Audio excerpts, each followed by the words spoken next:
God is good all the time. We welcome you, friends. I can assure you that New Hope isn't always decorated like this.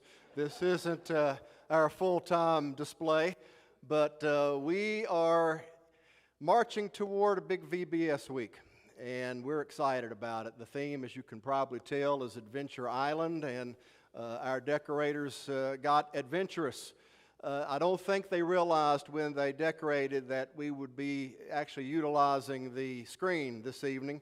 So some of you are probably sitting in a place where you can see the screen, and others of you probably are not going to be able to see past the tree. But I will tell you this, all the videos that we show this evening, if you cannot see the screen, I will send them to you. And any of the PowerPoint slides that you can't see, I will send you those as well. So anything and everything that you need, I'll be glad to furnish it, and I will send you anything and everything that we refer to tonight that will help you. So if the screen is not entirely visible where you are, please don't feel like you're going to miss anything, because I'll make sure that everybody is well supplied in every way. Let me tell you a little bit about who I am and why I'm here. My name is Steve Wellman, and I'm the pastor of New Hope. But before coming here, I was a faculty member at both the University of Kentucky and at Asbury University in Wilmore, Kentucky. And since 2000, I was teaching about many of the things that I thought for many years was a lot of information that I was just collecting over time, that I would tell my wife I don't have an outlet for a lot of the stuff until now. These are issues that I have been studying for the last 22 years of my life. And I will dare say that I probably have had more exposure to these issues because of my position as a teacher than most people typically have, especially pastors. They just don't read a lot about issues dealing with sexual identity and issues dealing with transgenderism, but these are issues that I have followed long before these became radicalized issues here in the last 2 years. Since coming here, I became part of a group called the Wesley Covenant Association. It is a para-church organization made up of people who are Orthodox-minded and who are ardent followers of Wesley theology. That organization, the Wesley Covenant Association, has been the principal organization behind the formation of the Global Methodist Church. And many of the people who were associated with Wesley Covenant Association are also some of the foremost people who are leading the Global Methodist Church. I have done a number of these information sessions, and the first one that I did was in 2016, right after the very divisive annual conference in 2016 in Portland, Oregon. And over the last 6 years, I have done several of these in many different places for many different churches. We have obviously increased and escalated these presentations here in the last few months. But before we get into my presentation, I know that some of you might be coming to these issues for the very first time, and you may not have a lot of exposure to them. I often joke with people that when I talk about what's going on with the United Methodist Church, it's almost like Galileo in the 17th century telling people that the earth is not the center of the solar system. The sun actually is. And everybody was just shocked. They were stunned because this is what they were hearing everywhere. But yet he was telling them something that seemed to be entirely the opposite of everything that they thought that they knew. What we're going to show you tonight, what we're going to expose you here tonight, you may find shocking, you may find stunning, but it is the truth.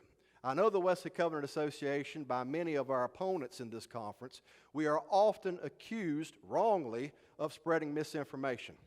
Anything that I share with you tonight will be substantially documented.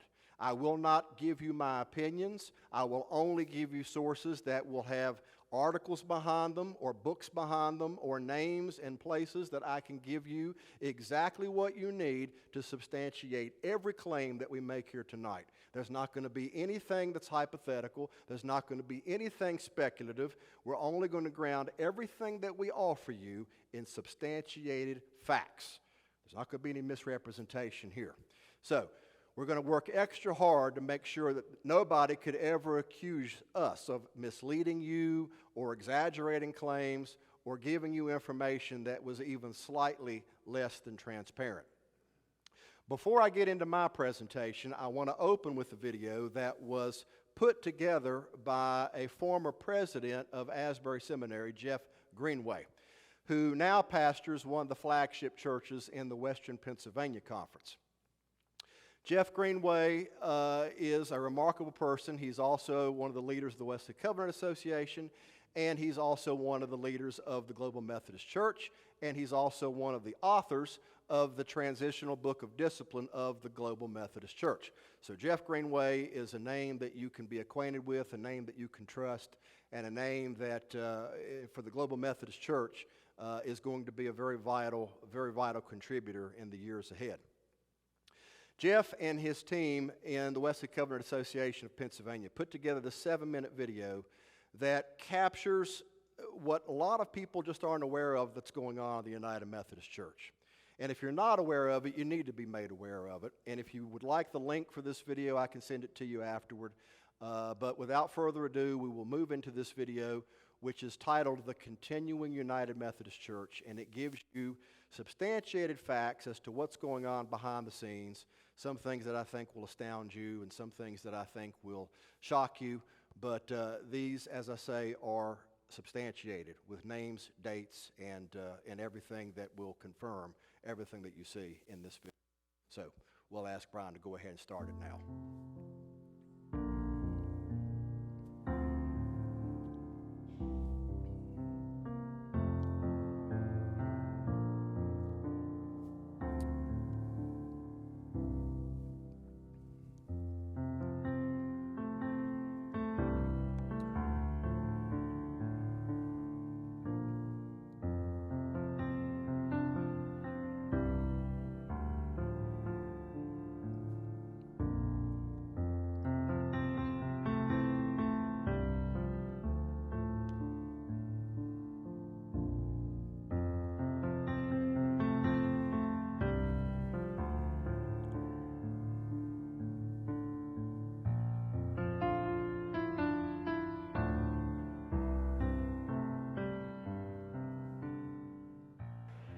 Good morning, the holy and queer one be with you.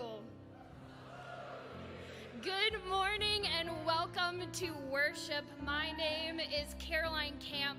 I use she, they pronouns. I am the communications coordinator for Duke Divinity Pride, and I am ecstatic to see this worship space so full and so vibrant with color. Thank you all for being here at the first ever Divinity Pride worship collaboration. We want to affirm everyone to be who they truly are, to step into the Holy One's fire that burns away all that says we are not good enough and refines us by the Pentecostal fire to be who exactly the great queer one calls us to be. Let the Spirit move you today. Lift your hands and your voices and dance in whatever way is most freeing for you. Would you please stand, step into this worship space, and pray with me the words found in your bulletin and on the screen. Strange one, fabulous one, fluid and ever becoming one, do not allow us to make our ideas of you into an idol.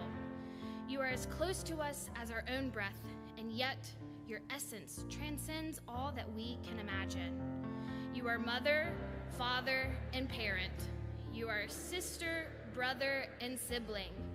You are drag queen and trans man and gender fluid, incapable of limiting your vast expressions of beauty.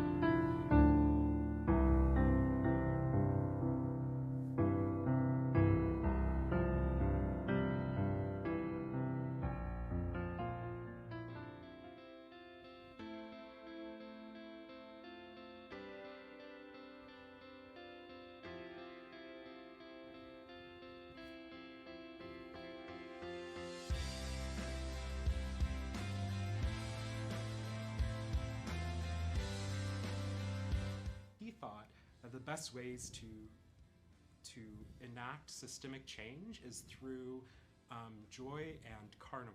Drag is carnival. It is over the top, it is loud, it is joyous, it is laugh-filled, and it is in moments where people on the margins are handed just a little bit of power, and when they hold on to that power for longer than it was intended, things happen.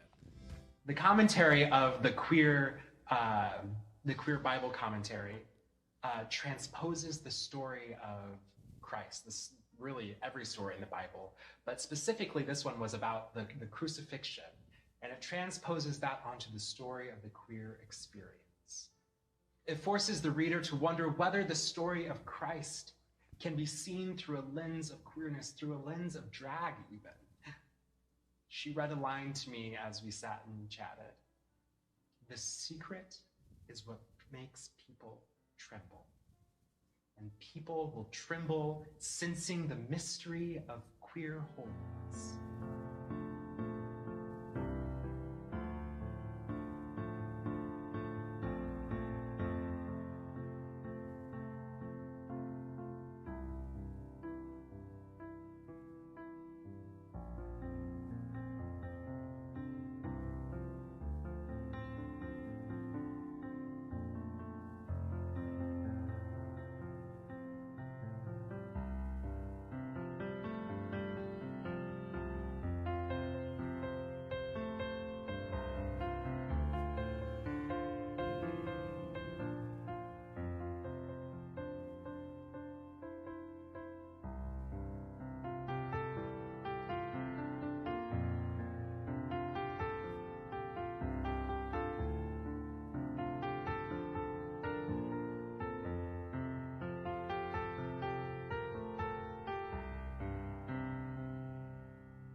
Stunning, isn't it?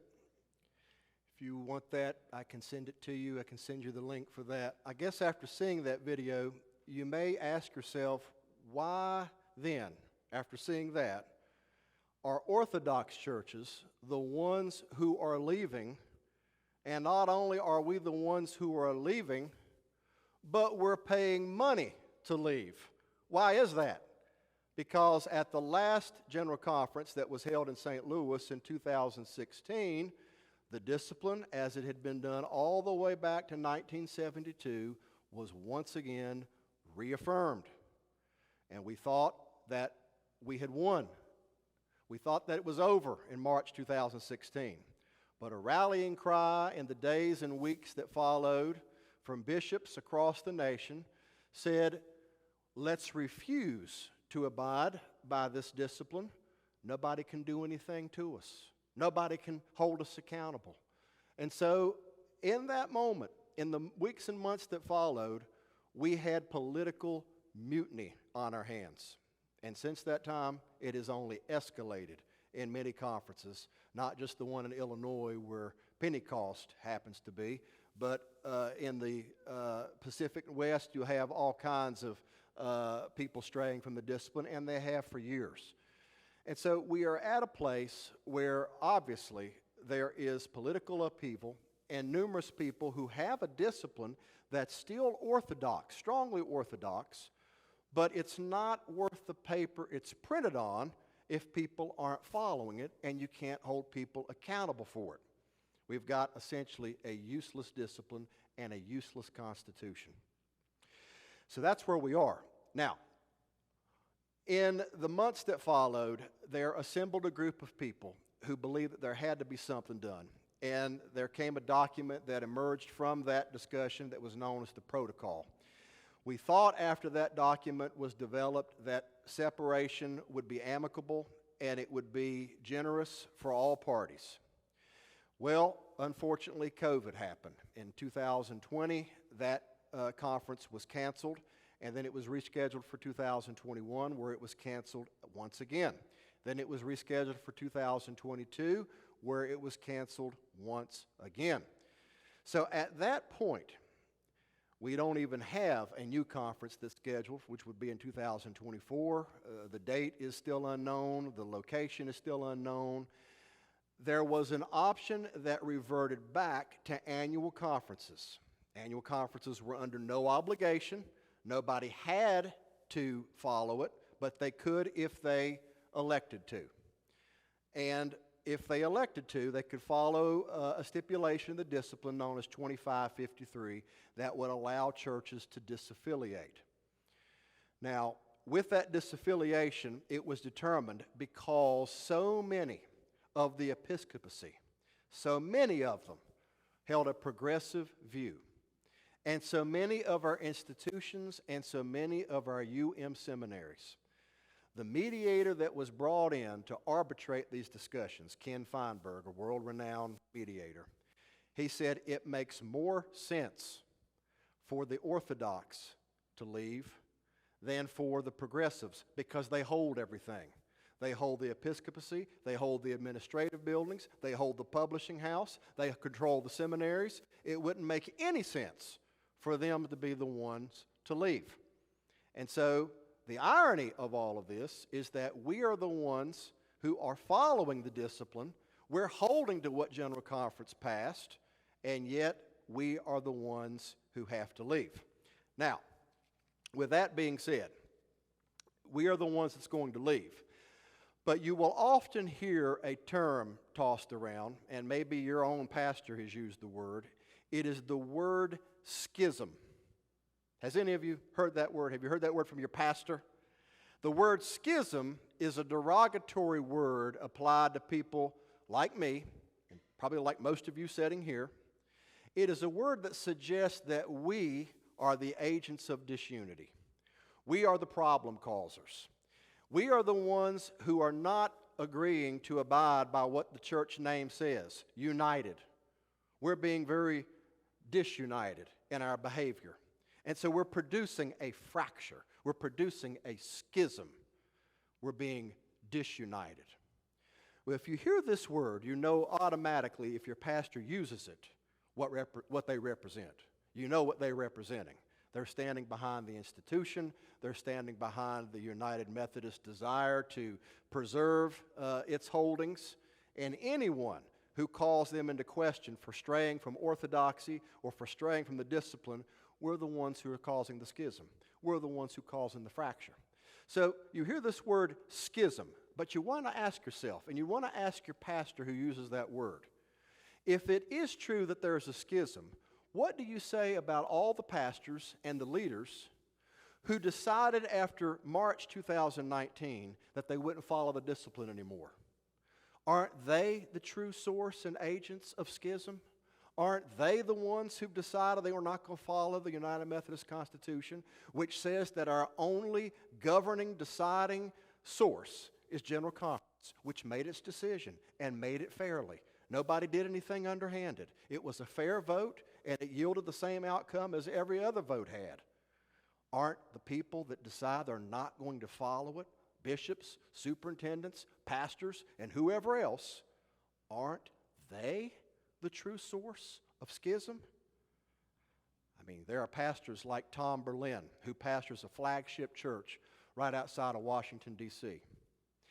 And if any of you have been hearing that we can just stay United Methodist and it's going to be one big happy tent where we can all cohabitate together and get along and we can all be friends, and if you're Orthodox and traditional and evangelical, that's okay. You'll be able to do that, and nobody will interfere with you. Just don't interfere with someone else who wants to, hold a gay ceremony or a drag party in their church. Don't call them into question, because we're all going to be able to cohabitate together. Well, if that's the case, why would Tom Berlin, a pastor who leads a flagship church outside of Washington, D.C., say that any person who holds the traditional view of marriage is a virus in the church? You and I were a virus.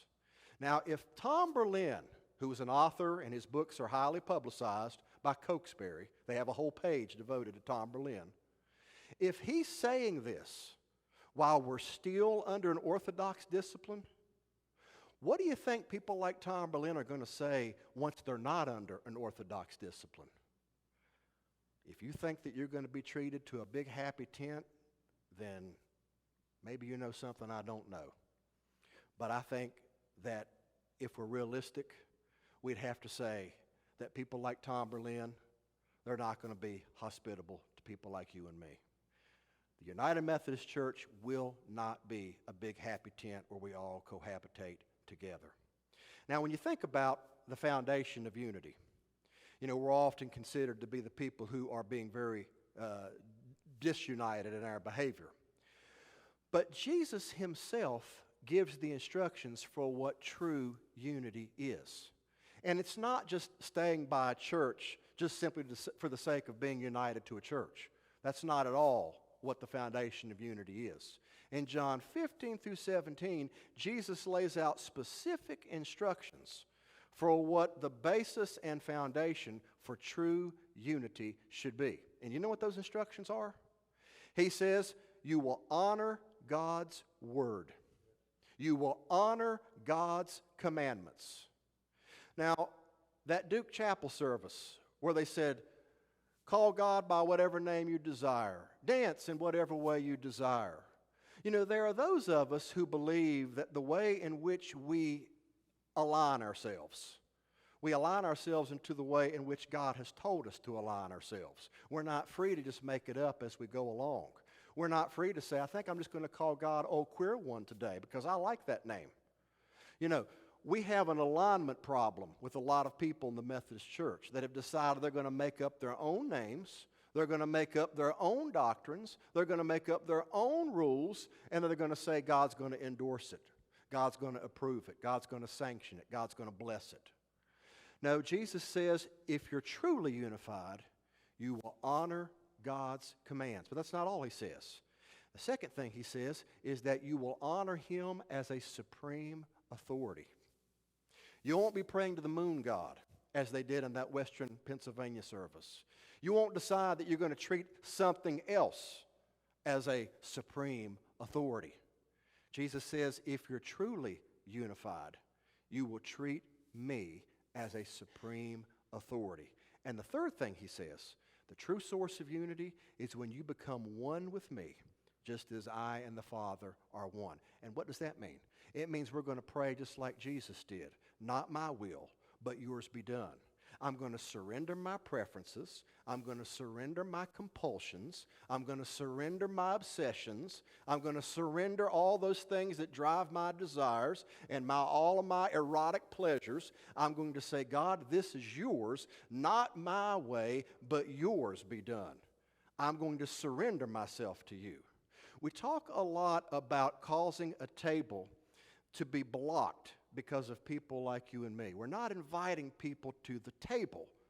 But you see, Jesus says all are invited to the table if we become one with Him in the spirit of submission, in the spirit of surrender, in the spirit of laying aside our self-will, in the spirit of saying that I'm going to take on a role that is sacrificial. Jesus carried a cross, and He asked me to carry a cross with Him. And if I am one with Him, then I am at the table with Him, and He will dine with me at that table. But if I come to the table and decide I don't like the meal that's being served, I'm going to serve the delights that I desire, and I'm going to expect you to eat them. No, that's the wrong attitude at the table to begin with. All are invited to the table if we become one with Jesus in the same way that He and the Father are one. Not my will, but yours be done. Well, the problem, as you have probably noticed by now, is that the reason Orthodox churches have had such difficulty is because we are under what's known as a trust clause. Now, you might wonder how that operates and what exactly is it. You own your church. You own it. You have the title to it. You have the deed to it. You bought it. You paid for it. You've maintained it. You've done all the work on it. You have the church. But the trust clause works like a lien on your property. And it gives the denomination the ultimate authority as to how that property will be used. So you cannot use it or sell it as you please. You cannot depart with it as you please. They have a trust clause like a lien that gives them legal rights to decide what is ultimately done with that property, even though you hold the title to it. Now, you go back to the time of Wesley, and you'll find that the origins of the trust clause are very interesting. He developed the trust clause. If you hear this, the irony is just comical. He developed the trust clause to ensure that all churches would be on the same page doctrinally. And if somebody strayed with unorthodox teaching, you could hold them accountable. You said, you can't pray for it to a moon god over there. I'm sorry. No matter how badly you want to, you can't pray to the moon because we are on a trust clause and our doctrines are rightly aligned in such a way where we're going to honor God's commandments, we're going to trust in Jesus' supreme authority, and we're going to become one with Him as He's one with the Father. Stop praying to the moon god, or we're going to shut you down. Now, ironically, come to the modern times that we're in, and the trust clause is now turned on its head. The denomination is practicing unorthodoxy, and those who are orthodox are being held hostage by it. Now, I say that to you because we have no legal leg to stand on. We've already researched this, and there are only 10 states in the Union that have shown no precedents at all to ever rule in favor of an individual church over and against the denomination. 40 states have done that. But of those 10 states that never have, North Carolina is one of the 10. And we would have no legal leg to stand on if we attempted to go our own way and say we're being treated unjustly, this denomination is acting in ways that are breaking their own constitution, they won't let us hold a general conference, they've intentionally delayed it, and now they're breaking their own rules. None of that's going to matter because the state of North Carolina is going to say we revert back to the ecclesiastical authority of your denomination, work it out with them. So, I urge you, don't take legal action because you will lose your money if you do. This state has no success in taking the legal route. But that's what we're faced with. And the trust clause does hold us and it holds us in every way. We can't appeal to them for breaking the discipline by praying to moon gods and having drag parties and calling God the old queer one. We can't protest that. But if we try to leave with their property, they have the legal backing to ensure that in a court we would lose. Now, regardless of what you hear about the gay issue, that is not the central issue that is dividing our church. That's not the central issue. What is dividing our church, I think, are 5 other vital areas, and I'm just going to quickly summarize them. Number 1, you should clearly see by now, it is a divisive separation on the authority of Scripture. There are some of us who believe that Scripture is God-breathed and God-inspired. I love the way Jim Elliot put it.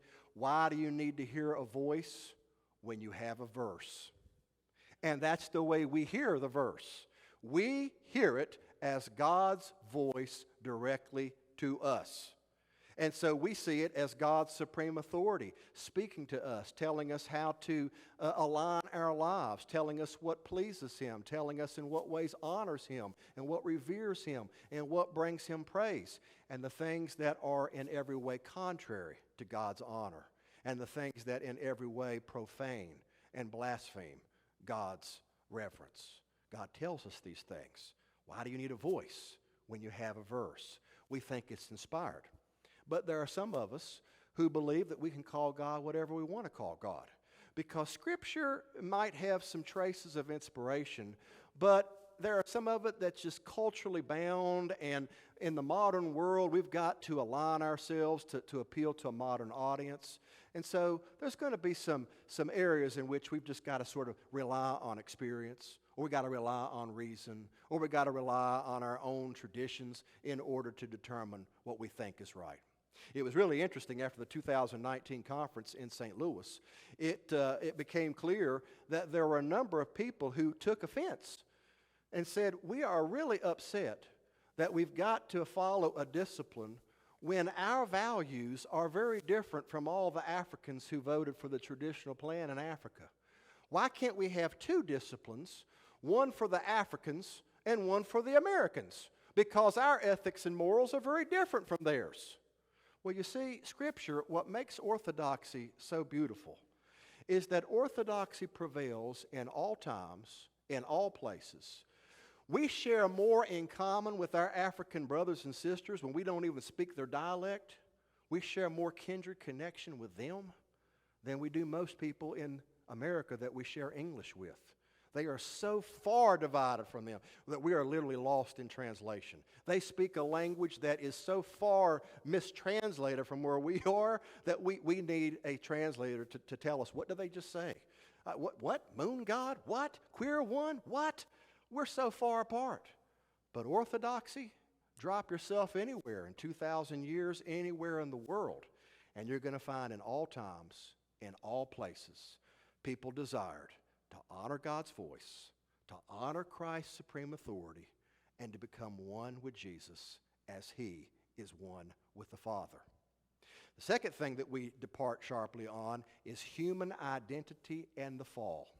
You will often hear them say, hey, God made me the way I am. God made me this way. God made me with my compulsions and my drives and my obsessions and all of my erotic desires, and so who am I to question what God made? Well, unfortunately, that is a selective reading of God. Yes, God created us, and yes, we are of value, and yes, we're His precious jewel, but they leave out the part about the fall.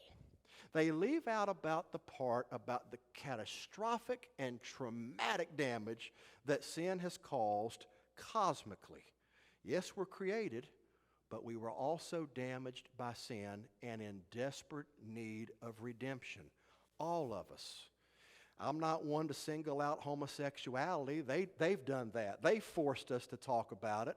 But anything that displeases God, whatever it is, and departs from God's honor is part of the fall and part of something that I just can't say, well, you know, Nathan, I hear that you're accusing me of sleeping with Bathsheba, But I got to tell you that these desires God gave me. And when I saw her bathing over there, I said, thank you, God, for the attractions you gave me. Bring me that woman right now. That discussion would go much different in the 21st century, wouldn't it, than it did in those days. Thou art the man, David. These days they say, who you to accuse me? What are you, some narrow-minded bigot? Speaking down to me and insulting my identity. I can't help these desires. Well, the point is that sin is basically anybody who says, I can't help my desires. That's the whole point of sin. If we could help our desires, then we wouldn't need a Savior. We wouldn't need a deliverer. We wouldn't need an emancipator. We wouldn't need one who could come and take our chains off, right? We could do that ourselves because I could help myself. But if I can't help myself and I can't help my desires, that is the very basic definition of what we call the fall. They leave that part out. Some of us believe we need to figure that part in because that is the whole reason why Christ needed to come. And that's the third point where we depart. We depart sharply on the supremacy of who Jesus is. We depart sharply on it. We believe that Jesus is not a way of salvation. Jesus is the way of salvation. Incomparable, in a class by himself, because he is fully God and fully man. He comes down to us so that we might rise with him. No prophet, no priest, no king, no other individual could accomplish what he alone could because he was the only one who possessed the character who could accomplish it. Fully God and fully human. No other religious leader could claim that for themselves. No other person in Israel's history could claim that from themselves. And no one ever since the time of Jesus could claim that for themselves. Jesus is more than a social crusader. He's more than a miracle worker. He is more than a person who assisted the downtrodden. All of those are good things. But there are many people in history who did the same thing. Elijah resurrected somebody from the dead. Elisha resurrected somebody from the dead. There were other miracles performed in the Old Testament. But only Jesus, as fully God and fully man, could accomplish the supreme miracle of releasing us from our bondage and bringing us to the place where we are transformed and the children of God. We depart sharply on that. We also depart sharply on the atonement and salvation. Some of us believe that you could pray to moon gods. You can find insight and knowledge in other religions. Hey, whatever works for you, whatever religion out there you find meaningful, hey, that's fine. God will bless that for you. We're not going to ask you to be converted. We're not going to ask you to surrender your life to Jesus, because if you are a good Mormon, if you are a good Muslim, if you're a good Buddhist, if you're a good Hindu, then that's as far as it needs to go. It doesn't need to go any further than that. And there's a number of us in the United Methodist Church that follow what we call polytheism. That means that any religion that's out there, as long as you find it meaningful, that's all that's important. God's speaking through that.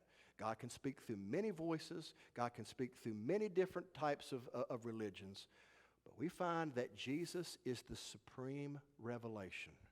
If Paul thought that those Athenians that he went to speak to and all the idols, he said, I see that you're very religious. There are idols everywhere. Here a God, there a God, everywhere a God. He would have said, just stay as you are. You're doing great. Just keep on bowing to those gold statues. He told them, you're ignorant. You're misled. You're mistaken. Let me tell you about the one whose resurrection gives you a new life. He never at any point told people that they were okay. Go ahead and keep praying to that God, Diana. Go ahead and keep doing that because you find it meaningful. Paul got thrown into jail because he says that God is false. And let me tell you how false. No, we can't at any point say that atonement is something we can find in multiple religions. We're very sharply different in that respect. And in the last respect, we're sharply different in regard to the Great Commission. We're sharply different. Because there are those of us who believe that we should risk our lives giving witness to who Jesus is. I know the story that Maxie Dunham used to tell. He said that it always amused him of the story of one general conference where one of our United Methodist representatives stood up and said that they wanted to change the discipline so that it would equate any kind of religion to say that it would be meaningful whatever religion you espoused. And Maxie Dunham says that one of the African representatives stood up and said, if that is true, what he just said, please let me and my other constituents leave as quickly as we can, because we got to get back to Africa where they're risking their lives saying something that they no longer need to say. The point was well made, wasn't it? Jesus says we are to go into all the world. All the world. Not a single one of the disciples would have ever had to put their life at risk if the Great Commission looked like what a lot of United Methodists say it looks like today. Just be a good person, just be nice, follow whatever religion you want, and we'll call it a day. That's not at all what we think the Great Commission is. I know just a few years ago, there was one well-known traveling evangelist who came to our town. You might know him by the name of Franklin Graham. And somebody emailed Hope Morgan Ward and asked her, do we want to start promoting this throughout the conference? Because he's already been in a number of different places and they've had just a tremendous outflow and overflow of response. Do we want to promote this? And the answer they gave back was, no, we don't. We don't. Well, at conference the following June, somebody came to the microphone and said, I just wanted to raise a question why we never promoted that. I mean, there were thousands of conversions all over our state from this massive crusade. And they were told, the answer was, we did not associate it. End of story. The reason is because as a conference, we didn't officially believe that conversion was what we needed to do. Conversion and the call to repentance was not what we really needed to do. The Great Commission was not our goal. And so therefore, people were left confused, and rightfully so.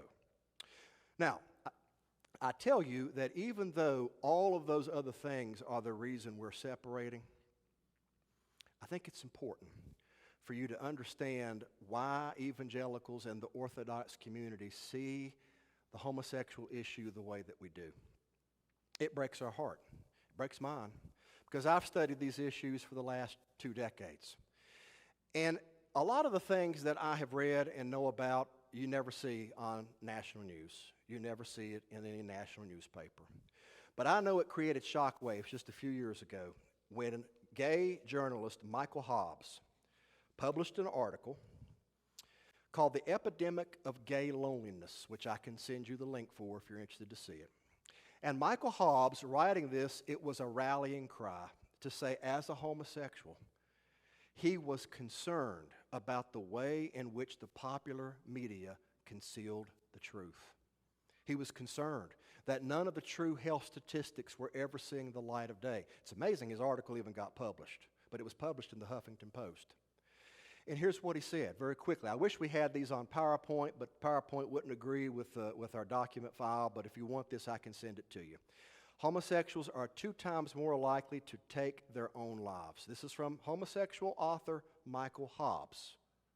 They're 2 times more likely to suffer severe depression. 75% of practicing homosexuals deal with anxiety, depression, drug abuse, alcohol abuse, engage in risky promiscuous sex in anonymous locations, and abuse or have been abused by their partners. Despite increasing legal status, the health statistics have not shown an expected and sought for correlating improvement. Researchers have noted that homosexuality in the Netherlands, where gay marriage has been legal since 2001, despite the legal and cultural acceptance, homosexual men are 3 times more likely to suffer from extreme mood disorders and 10 times more likely to engage in self-harm. These are statistics from a homosexual, not somebody who's making stuff up. Researchers have shown in Sweden, where civil unions have existed since 1995 and marriage was made legal in 2009, despite the legal and cultural acceptance, homosexuals represent triple the suicide rate. In Canada, where gay marriage has been legal since 2005, more homosexuals die of suicide than of AIDS. British homosexual journalist Simone Finzois released a documentary on the BBC entitled The Trouble with Gay Men. In this documentary, Fanshawe reveals how the truth of homosexual health is much worse than the popular media will ever acknowledge. The average lifestyle of a homosexual is significantly lower than heterosexuals, and not just because of AIDS. How many homosexual men do you think live to the age of 65, if you were guessing, out of 100%? 80%? 75%? 50%? Try less than 5%. And we're asked as a church to sanction and endorse a lifestyle where only less than 5% are going to live to the age of 65? Studies have shown in homosexual communities where the gay lifestyle is widely, if not universally, accepted, promiscuity increases, drug use increases, and physical abuse between partners increases. This is in places like San Francisco and Greenwich Village. 70% of practicing homosexuals seek out one-night stands on gay websites. The average user spends at least 90 minutes a day on the gay website Grindr. Only 12% of practicing homosexuals meet partners through friends. Statistics show that monogamy in homosexuality is a myth. And of course, I think that the LGBTQ movement has already revealed that. We were talking about marriage in the beginning, remember? They have long since forgotten that. Now we're talking about bisexuality. We're talking about multiple partners. Nobody's talking about monogamous marriage anymore. That conversation has long passed out the window. We're now just talking about people doing whatever they want to do. Promiscuity is rampant. The Center of Disease Control revealed that homosexuals represent less than 5% of the total population and nearly 3/4 of HIV cases. The CDC shows AIDS is 50% higher in homosexual behavior. 20% of all practicing homosexuals are HIV positive, and they don't even realize it. That's an estimate. And now we're hearing reports on the news. This wasn't in Michael Hobbs' article, but we're hearing this now, that monkeypox, the primary agent of contagiousness, is the homosexual men. And even the children who are contracting it are catching it from homosexuals. In August 2016, Johns Hopkins University, prestigious medical school in Baltimore, Maryland, finalized extensive research and concluded there is absolutely no evidence at all homosexuality is tied to genetics. And yet you'll hear people say, people can't help what they are genetically. Johns Hopkins University, a prestigious medical school, showed that had no evidence whatsoever. And they also showed that transgenderism, that those who end up trying to go through the procedure, the highest majority of them regret it later.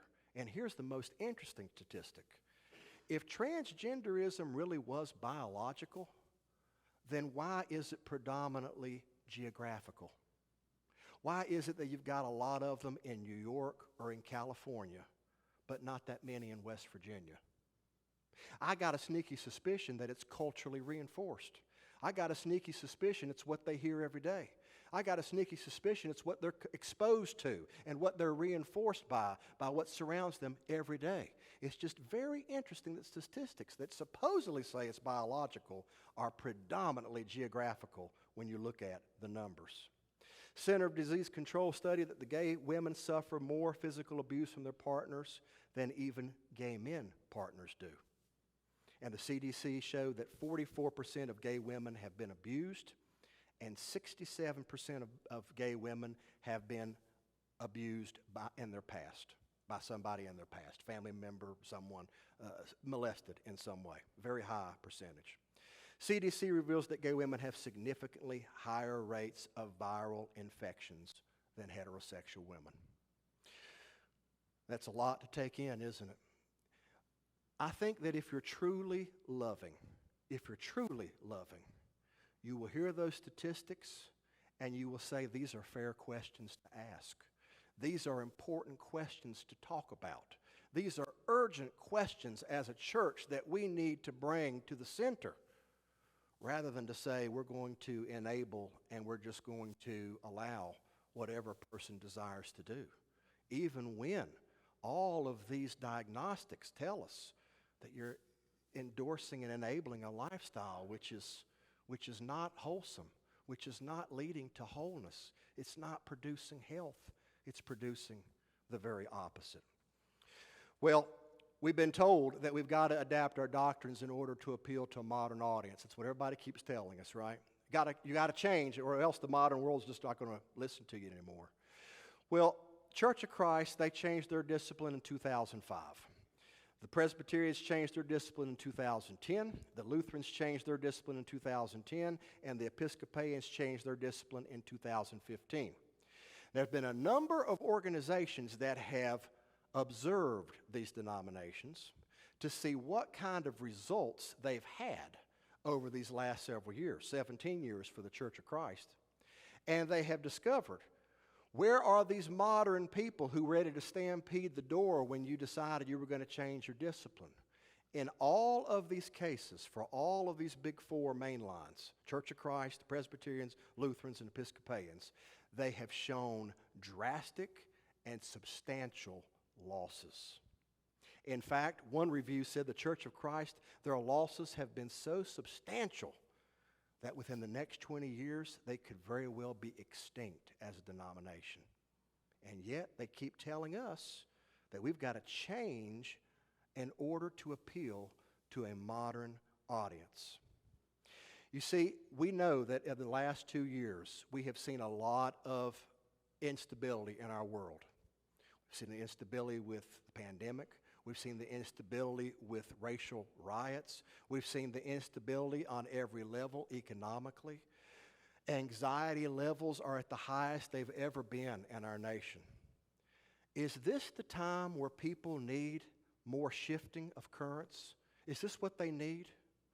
Or do they need something in a continually shifting world that is stable like an anchor?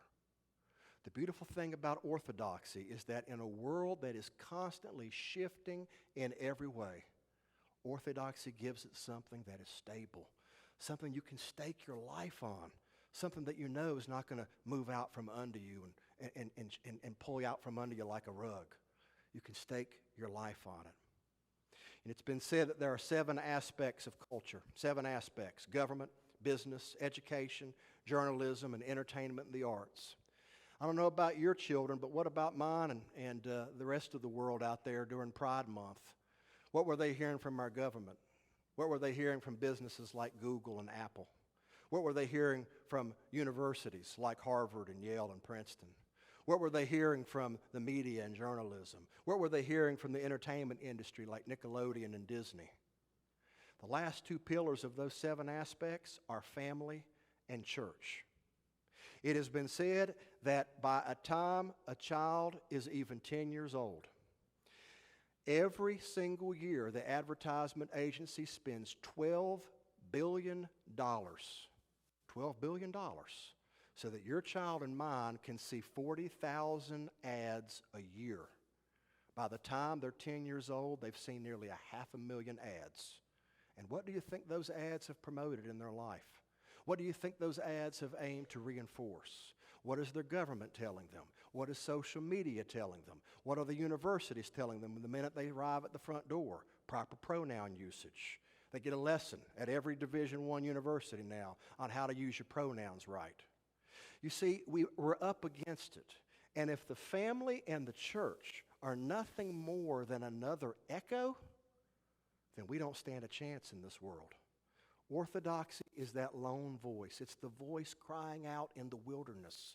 It's the voice amid government, business, education, journalism, and entertainment, which is the cry of salvation. It's the cry of genuine, authentic, true love. Not a love that enables, not a love that merely endorses or sanctions your desires as they are, but it communicates a call to newness, to wholeness, and to a life that's made transcendent in every way to the one who comes down that we might rise with him. Well, with all of that being said, this past May the 17th, our conference offered us the 2553 option in the discipline, which is the option for disaffiliation. How many of you have not even made the inquiry for disaffiliation yet? You have not even found out what your numbers are. If you have not done that, let me tell you what they are going to be, because it's the same for every person in this room. Every church is given the same offer. It will be based on your 2022 apportionment, and then that same number figured again for 2023.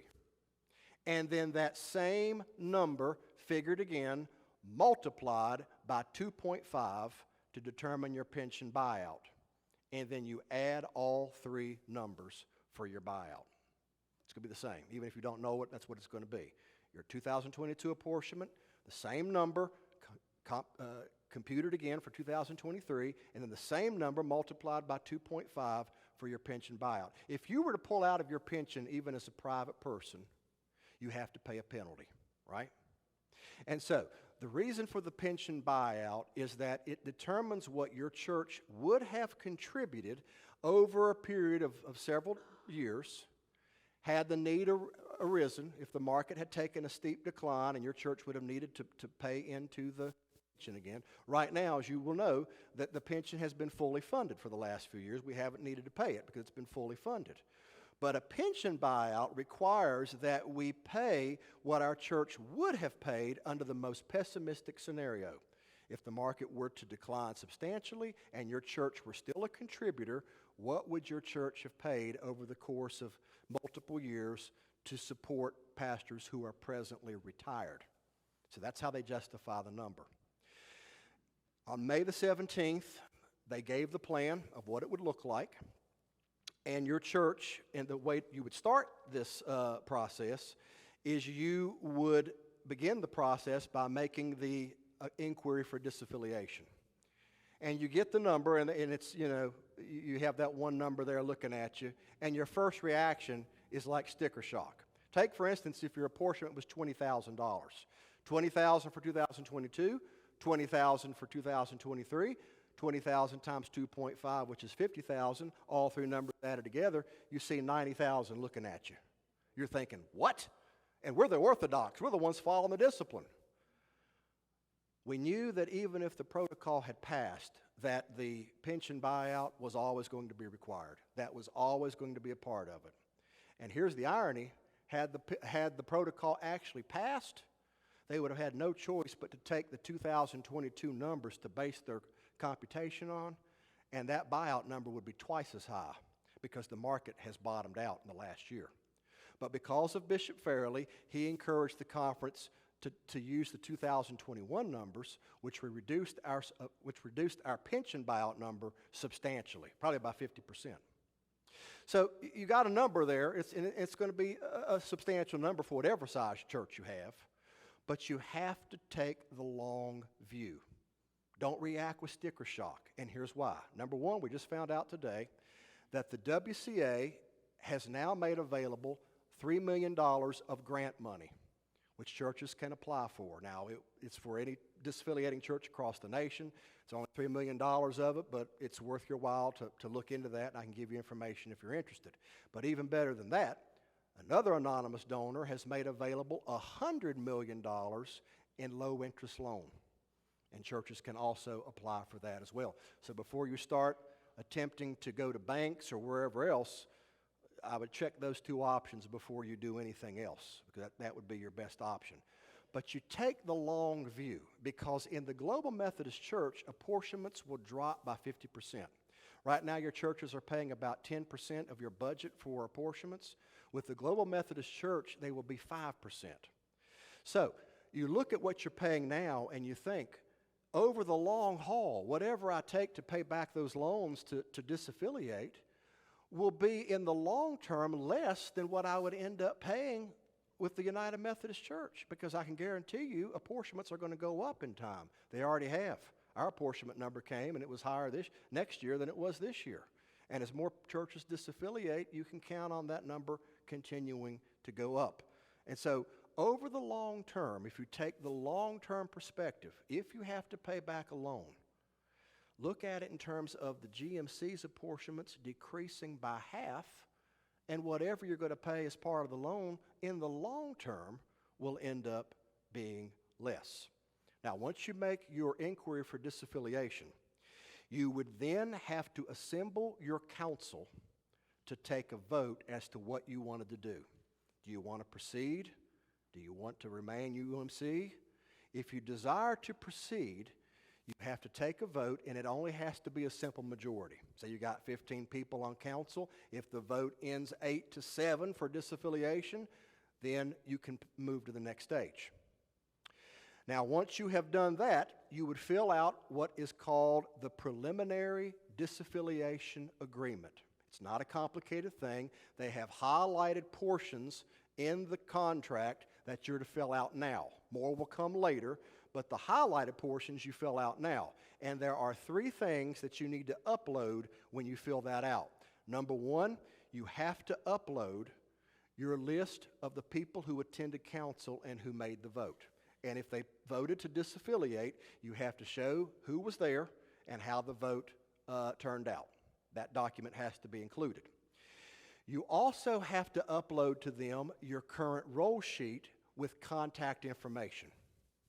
The superintendent, when your time of church vote occurs, he will bring that roll sheet with him or her, and that will be for them their checklist for the people who vote. There's going to be more accountability for this than there was in the 2020 presidential election.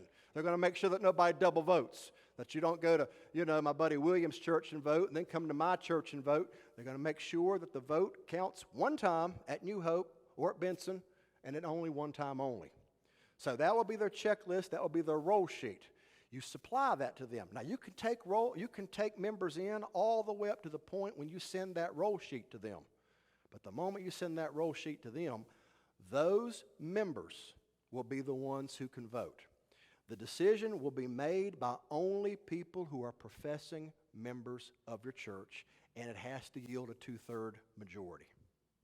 Now, the third thing that you will upload in the disaffiliation, preliminary disaffiliation agreement is you will upload a list of your property. You will need to include deed numbers and approximate values. Those numbers are not hard to find because you turn them in every year at charge conference on your trustee form. So go to that sheet, get your property information off there, your deed numbers, your approximate values for your church, for your assets, for your land, and you list it. You also list your bank accounts. You also list your investment accounts. All of that stuff will go on the page. Once you've taken your vote and you upload those 3 forms, your superintendent will contact you to set up a church vote. And it will be a mutual conversation. He'll give you some options, and your church can choose what you think would be best suited so that you can inform your people, send out a letter, and tell them how important it is to be present. Because here's the thing.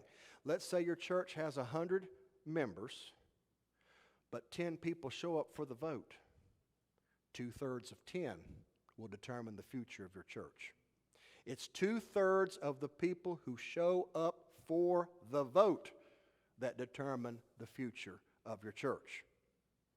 Now, after that is taken care of, there will be a special annual conference on November the 19th in Greenville. It's on a Saturday.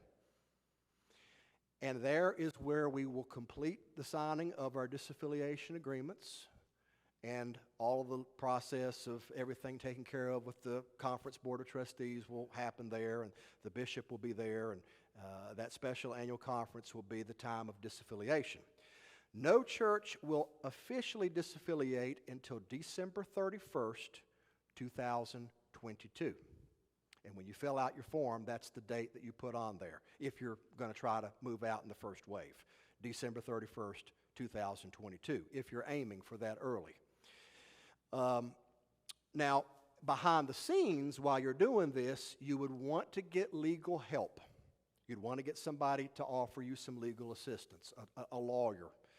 Because when you make this change, on January the 1st, 2023, there are a number of things that are going to have to change with you. Your church has an EIN number that allows you tax-exempt status. You are registered with the government under your present name. To maintain your tax-exempt status, you will have to revise the name, and you'll have to inform them as to what it will be. Not only is the EIN number, but if you have employees that you have other than your pastor who's self-employed and handles their own taxes, if you have other people who work there, you will have to contact the IRS. You will have to contact the North Carolina Department of Tax and Revenue. because they are going to have information that will require your new name as well as for the IEN number. Not only that, but my treasurer informed me today that we also have a separate number for sales tax reimbursement because we're tax exempt. That's a different number, so that's another thing. All the ways in which you're legally registered, your deeds, and all the ways in which your name is officially identified. A lawyer is going to help you to ensure that everything is done and in order by December the 31st so that by January 1st, 2023, the transition will be smooth and seamless. You want to know that somebody legally is knowing what they're doing to make sure that that's done right. So hopefully you have somebody in your church or somebody in your circle of relationships that will be able to face you with that.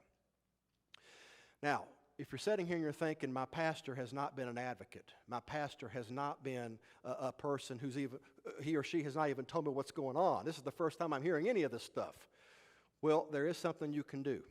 You can petition your district superintendent. Whatever district you happen to be in, you can petition them. But you have to make sure that your church is well represented on that petition.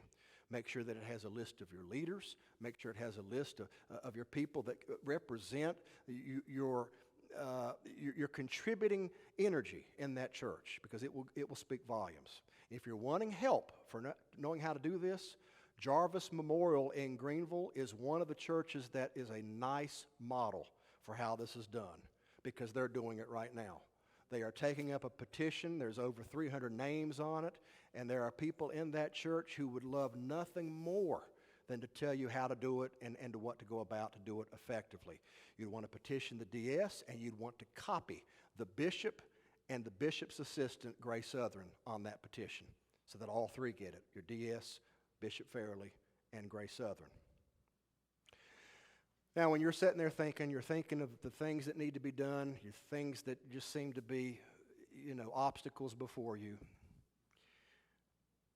I can't help but think about those 12 scouts that were sent out to observe the promise.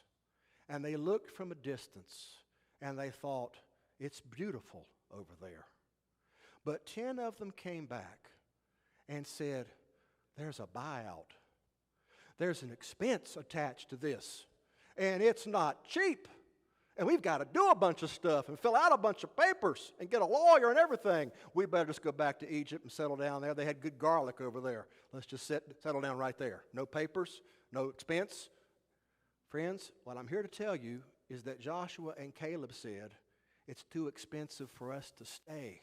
It's too costly for us to stay. Costly to our conscience, costly to our witness, costly to our relationship with God, costly to respecting who God is, costly to respecting Jesus' supreme authority, and costly to becoming a church who can become one with Him, who is not incompatibly yoked in a denomination at the present moment. Paul had a lot to say about not being unequally yoked. We're trying to pull a plow together as a denomination, and we're going in two separate directions in trying to do it. Friends, God will put you in the position for your church to prosper. He will put your church in the position for it to be blessed. Don't be intimidated by the cost. Don't be intimidated by the time. Don't be intimidated by the paperwork. Don't be intimidated by the legal requirements that you have to do. God will give you the patience, He will give you the energy, and He will give you the wherewithal to take the long journey. He will see you through to completion. Well, I don't know how many of you have ever heard the inspiring story of Mary McLeod Bethune. What a story it is. When you think about, us having to pay an expense, and you're thinking, wow, if we just had more in our favor, if we had more advantage. Mary McLeod Bethune was born in 1875, shortly after the Civil War. She had 15 siblings, former slave family. But miracle of all miracles, Mary McLeod Bethune went to college. She got a degree. And she felt strongly compelled to start a school, even though she didn't have much advantage and much in her favor to do it. And the first year she did it, she only had 5 students. Didn't look like it was going to survive at all. But she said God compelled her. Within 2 years, she had 250 students. Within a few years after that, she became a training school for nurses. A few years after that, in 1923, it became Bethune-Cookman College, which is still to this day in Florida and greatly flourishing. She became the first school to train African American pilots. She became an advisor to Franklin Delano Roosevelt, and she was the first African American woman honored with a statue in Washington, D.C. For 50 years, Mary McLeod Bethune would tell her students, faith is the first factor. Without it, nothing is possible. But with it, nothing is impossible. That lady, literally with rags on her back, with no advantage and no favor. Fast forward a half century later, they ask her toward the end of her life, what was the turning point for you? She said, the turning point for me was that I learned to walk bravely in the world. Faith ought not be a puny thing. If you're going to believe, believe like a giant. They call it the Global Methodist Church, GMC. I prefer to call it the Giant Methodist Church. If you are going to live and walk like a giant, I think the GMC is for you. Dear Jesus, I thank you for every heart, mind, and soul that's represented in this room, and I thank you for their urgency. I thank you for their sensitivity, and I thank you for the fire that you've placed in their spirits. I pray that tonight, as they have heard what the journey will entail, that they will not be discouraged, but they will be emboldened to take the steps that are necessary, to know that they're not going to do it alone. There are people in this room ready and eager and willing to partner with them and walk in step as we move together to the land of promise, because we know that the battle is the Lord's. Like Joshua and Caleb, we see the giants before us, but we know that you've called us to travel with you, that you might conquer them on our behalf, and we might honor you with our trust, faith, and love. In Jesus' name we pray. Amen. Well, I have tried to cover as much as I could to touch every issue that I thought would give you a broad scope of what we are dealing with, but I'm ready to take whatever questions you have, and I will stay here all night if I have to. Don't hesitate to ask any question that you feel like you have. We will bring you a microphone so that the room can hear you. Who would like to ask a question that maybe I have not answered yet?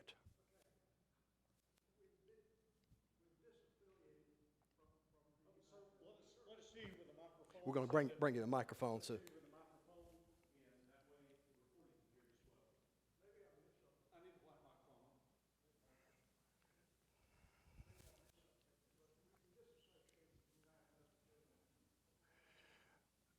Yes, sir. It's a very specific designation that we're disaffiliating. Well, we're disaffiliating. But what happened to the Global Methodist Church? We've talked about it. Is it organized? Is it a conference that we can join? Yes, they launched on May the 1st. Where's all that stand? They are organized, and they launched on May the 1st. And some of us here in this room, as pastors, we've already sent them our paperwork, ready for our transference when the moment comes. They are very much an organized institution and ready to hit the ground running. It's interesting because you think, in the United States, we feel sometimes as if we're the voice that's speaking soft and the loud voices are booming all around us. But trust me, my friend, we are in the majority as far as the rest of the world is concerned. And the rest of the world is unanimously orthodox. And all the rest of the world, be it the Africans, those in the Philippines, those in Asia, they have already pledged that they're behind this. Now, they're going to wait to 2024.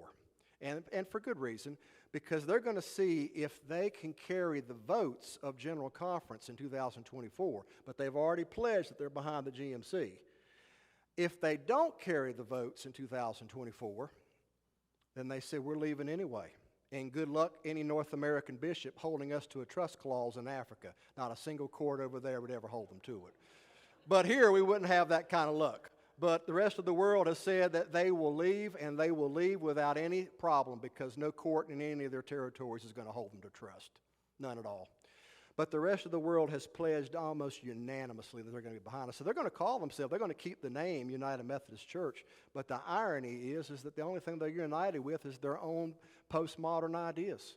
We're going to be global in the truest sense because we're going to be united with the rest of history, all the way back to the apostles, and we're going to be united with the rest of the world in every way that matters.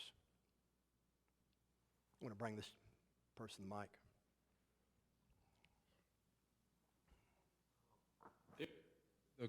You mentioned apportionments for the Global Methodist Church, and I know there was a meeting during annual conference that Brandon held, and that's a little different. What you suggested was a little different in terms of what the apportionments might be under the Global Methodist Church. Can you comment some more about that? Yeah, what Branson had mentioned that, because I was at that meeting too, he mentioned that right now we're paying on the average of the UMC around 10%. The GMC has pledged that they are going to cap their apportionments around 5% of your total church budget, whatever that would amount to. And they're going to bend over backwards in helping churches to make the transition because they know we're all paying an expense to do it. And the fact that what came forward today with the grants and the loans is another element to help us stay encouraged that we don't have to look at the expense or the cost as demoralizing and would, discourage us to think that we're never going to cross these hurdles. The GMC is going to do everything within their power to ensure that the transition is made smooth for churches like yours and mine. Because they very much want your contribution and your participation and your witness in that church, because we think it's going to be similar to the Wesley's Great Awakening. We think it's going to be that kind of movement when it takes effect. We're convinced of that. The same organizations that have been looking at Church of Christ, Presbyterians, Lutherans, and Episcopalians, they're also looking at churches like yours and mine that are disaffiliating now, and they're showing that even in the early stages, there has been evidence of growth and evidence of flourishing. Take, for instance, Mount Bethel in Georgia, who just paid a $13 million buyout, largest United Methodist Church in Georgia, $13 million to buy out of the UMC. That's how badly they wanted out. But their church has already shown that they are experiencing a kind of revival in that place. It's a remarkable thing to see. And I do believe that when the time comes when we're all moving in that way of trust and honor and courage, that God blesses that. Blessing comes to people who are doing that. But if we shrink back and retreat over cost or over the task of whatever's called of us, you think you're going to save your money, but you're not going to put yourself in a position of blessing. No doubt about it. So, in terms of what we can expect, I think the GMC, I trust what they anticipate, I trust their promises, and I trust what they are intended to do. When you move out of the UMC, you will hold your property. There will be no more trust clause, none at all. And you are only in the GMC voluntarily. If you decide you don't want to be in the GMC, you don't have to be in the GMC. There's not going to be any legal handcuffs that keep you there. They want this to be a shared mission together, that we're all in and we're there voluntarily because we want to be there. And so they're not looking to anyway bringing us into an organization where we're then held prisoner by apportionments and trust clauses. You want to get him? Our next question is over here. Yes, I got a question. My pastor and I were talking today. I happen to be the trustee chair of our church, and there was a part of the disaffiliation that was brought up that me and him were talking about that we didn't see. or didn't notice it was there. We just didn't notice it.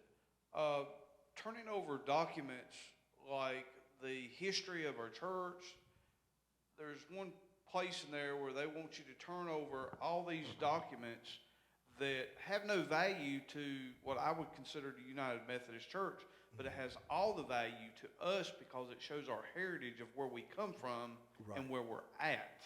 My friend Billy Olson, he actually wrote the disaffiliation team today with that very question. We'll let Billy speak to this because he actually wrote the letter and he got the response from them. This was just revealed today. This was just revealed today. And I'm Billy Olson. I'm the pastor of the Benson United Methodist Church. And actually, the first one that kind of turned me on to this was my wife, who is following some of the Facebook postings on this subject. So I've already gotten a response. The line here is, well, without going into all the minutia, but it is a simple demand in the disaffiliation document that says that any United Methodist Church that is disaffiliating shall produce and provide all associated historic documents, as though the church was closing. Not that we're leaving the United Methodist Church, but they're wanting to treat this situation as if the church is ceasing to exist.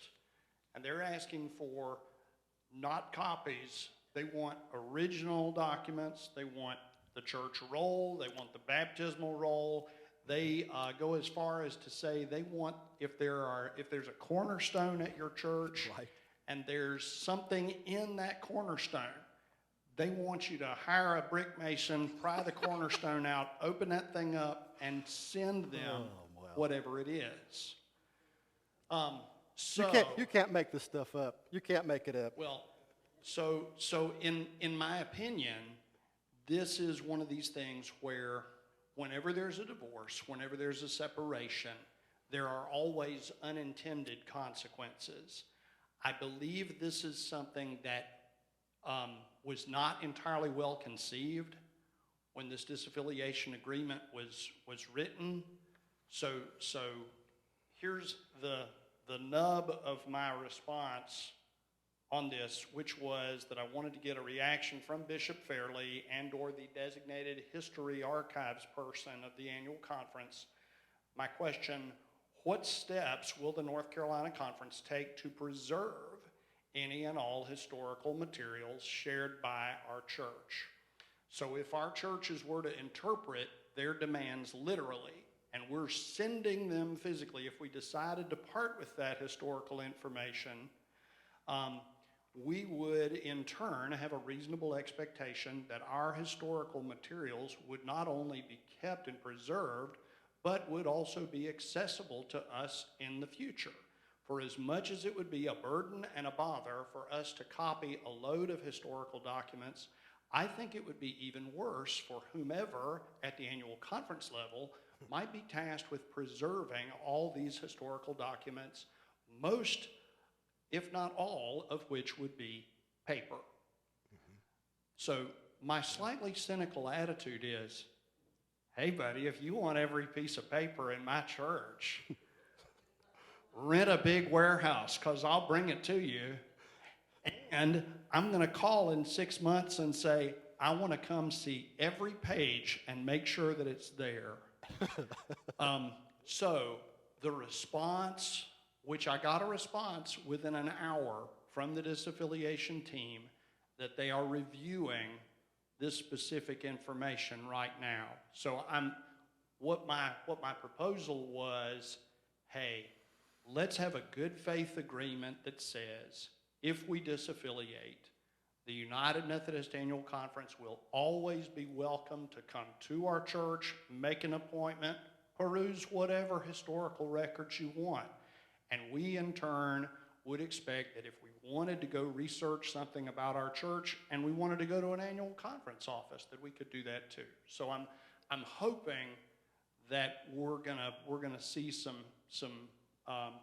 common sense applied here. Yeah. And you know, I really appreciate Billy finding out about that for us because it was helpful and very timely that he found this out today. You know, we're not erasing our history. We're not denying our history. We're not attempting to pretend our history didn't happen. It is what it is. And I think, like Joseph, when he came to the end with his brothers, he says, "You didn't send me here. Don't think for a moment that you did.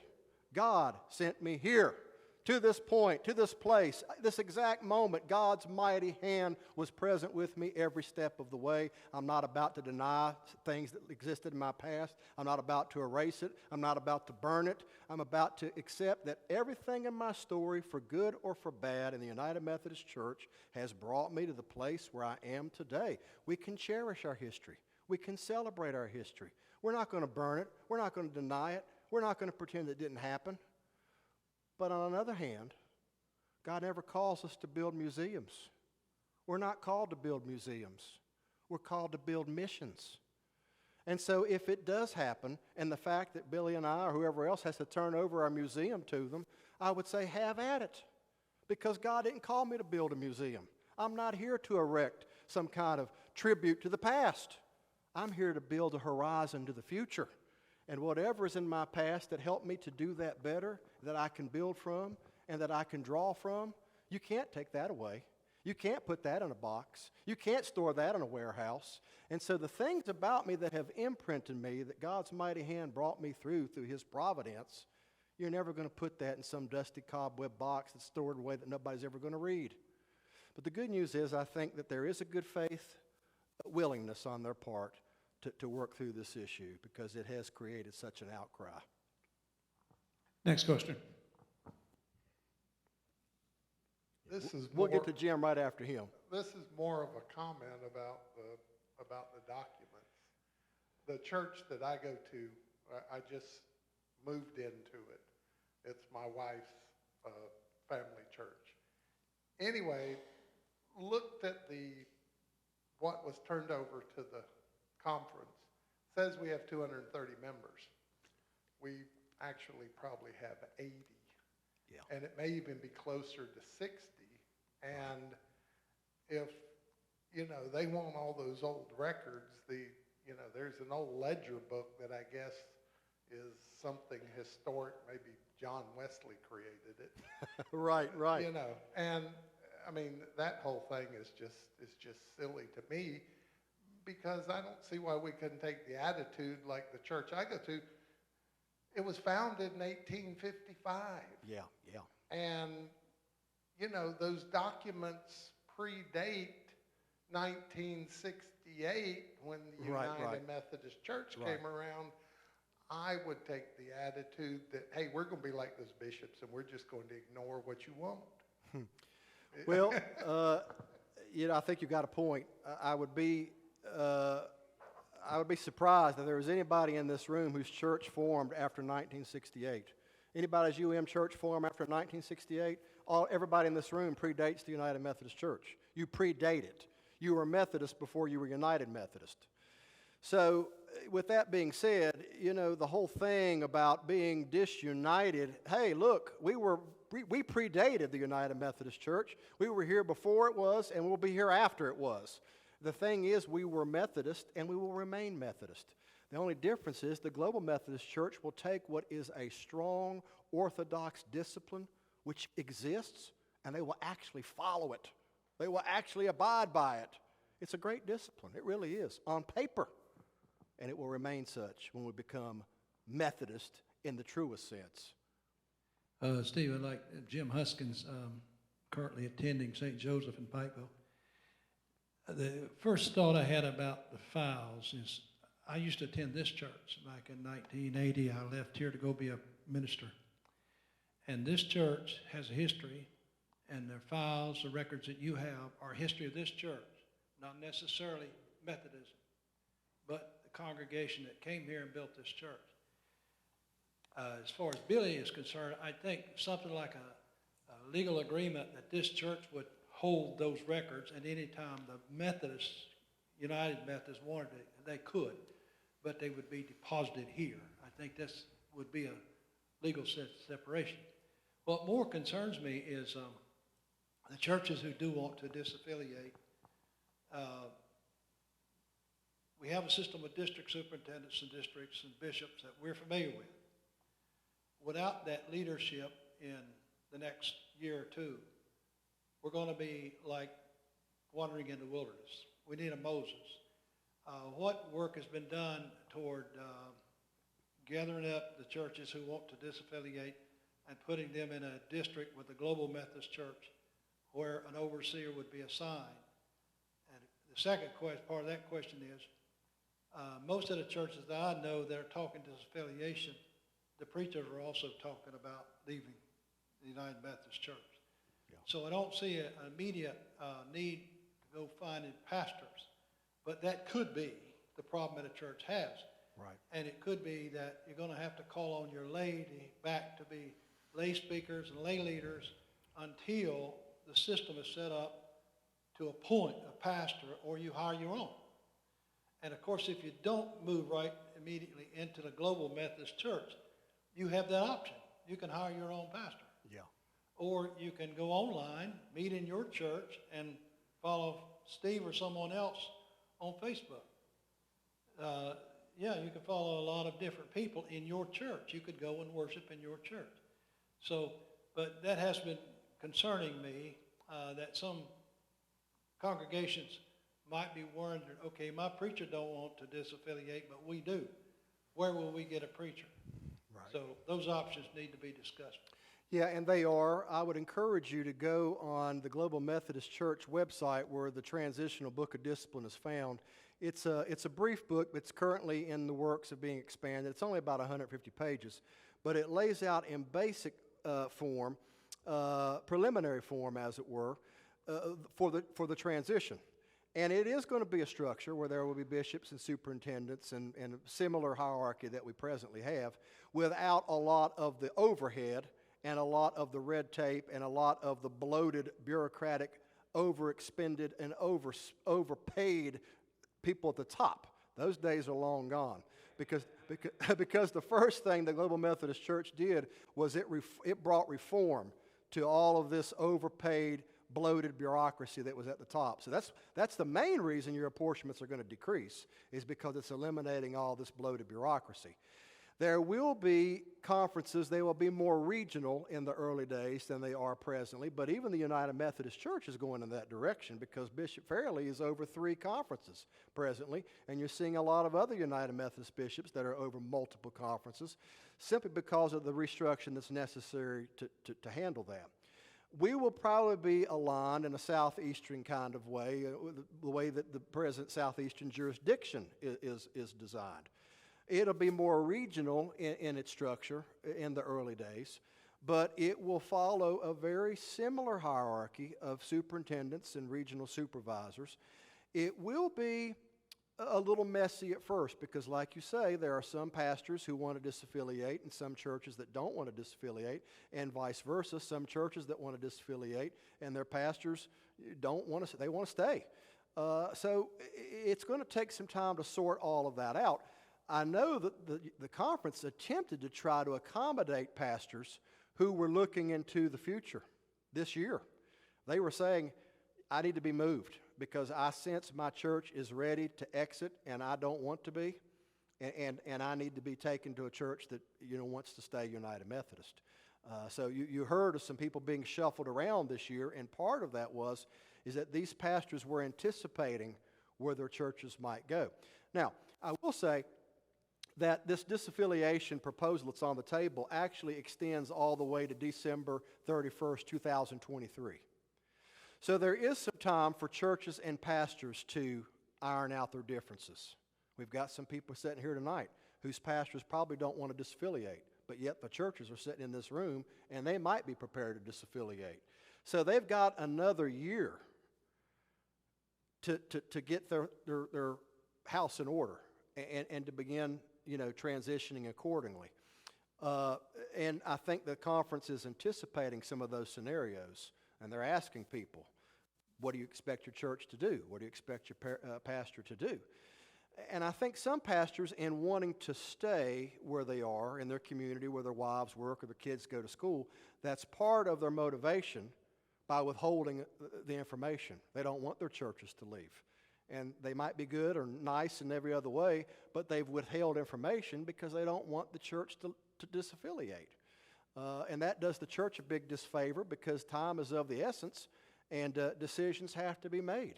And it ends up hurting them in the long run because in the end, they could have prepared a year before to begin making transition.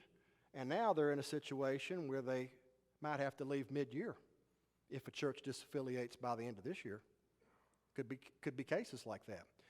So the GMC is trying to anticipate potential issues like this, but it's really hard to know exactly.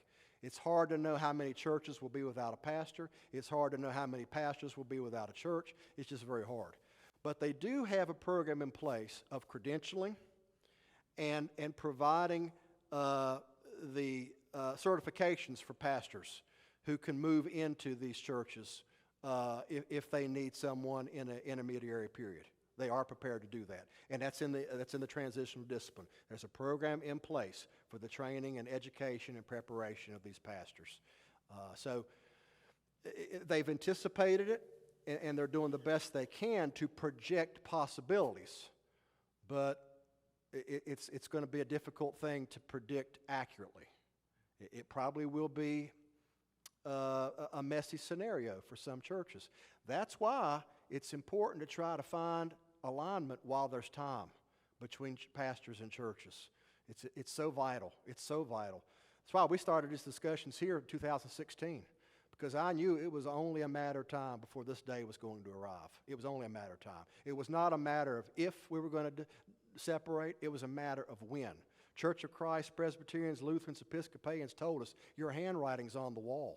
You're going to be walking down the same road we've already been down, and you may as well prepare for it. So we've seen this coming, and after the 2016 conference, after the 2019 conference, and after the Way Forward campaign and everything else, it became abundantly clear that this ship was coming apart. It's just splittering. It's just fracturing. And so the whole desire to keep this thing together and cohabitate in a big tent, it's not possible. It's not possible on any level, and it does every church a disservice because it keeps prolonging the issue of mismatches between pastors and congregations. It prolongs complications that are going to be very difficult to resolve later. Do we have any idea how many churches are planning to leave in November? There's 150, I believe, in the first wave. Working through it, working through the process, working through the requirements. You know, on paper, it is something that exists until 2023 on paper. But as for me and my house, we're aiming for November the 19th. Because Bishop Farrelly is out at the end of this year. We've already seen, compared to other conferences, that leadership matters. Who your bishop is matters. And the agreement, as fair and as amicable as it is, comparatively speaking, we've got one of the best disaffiliation agreements in the nation, thanks to Leonard Farrelly. It's one of the best. And now you're going to look at it and you're going to say 4.5 years of apportionments. Hey, I'm a friend of the Holston Conference. Most other conferences have a property element attached to them. And that property element can be anywhere from 1% to 70% of the value of your total assets. So, if you've got a property asset worth $1 million, you could be paying $700,000 on top of your apportionments and your pension buyout. There's one conference that's requiring a 70% property variable to their buyout. It's extortion. It's extortion. There's no other way to describe it. I mean, you know, the point is that we've got a good, fair deal on the table. But I'm urging you, time is of the essence. You'd better move because Bishop Farrelly has shown that he's going to do the amicable thing, but we have no guarantee who the next bishop is. And right in the heart of that agreement, it says that the writers of this agreement can revise this agreement at any point that they so choose. That's good legalese talking to you there. That's good legalese jargon there. This document can be revised at any point. So I take that at its word, and that's why we're urging people, move toward the end of this year if you can, like the house is on fire. Hi, I'm Joseph. I'm a pastor at Bethel UMC in LaGrange. I had two questions, not necessarily related to each other. One, I'm going to probably embarrass Miss Janice, but her son, who I was very proud of, asked a question during our church council meeting to move forward with disaffiliation. We have some excess funds that, not a ton of funds, or not a ton of things, but we were wondering if there is a place that we could send some funds to help other churches along the way that might not have the same, they may not be in the same situation that we are, to help them be able to leave the church, because we're all in this together. We want to make sure that we leave as God's force in this world in the mission together. Yes. So is there any talk, or is there a way to do that right now? I'm glad Pastor Franklin, is it?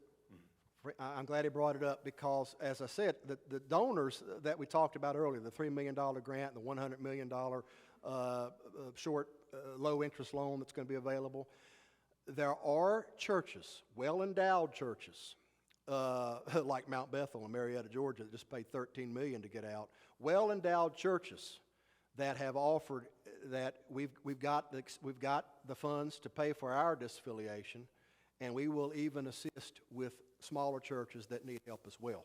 Okay. What I can do for people like Pastor Franklin and others who might be part of churches that have been blessed financially or may have contributors to your churches with deep pockets that want to see this happen and want to get behind it. As he says, we're all on mission together, and they see this seed bed. They want to be part of the flourishing that comes out of it and the fruit that bursts forth.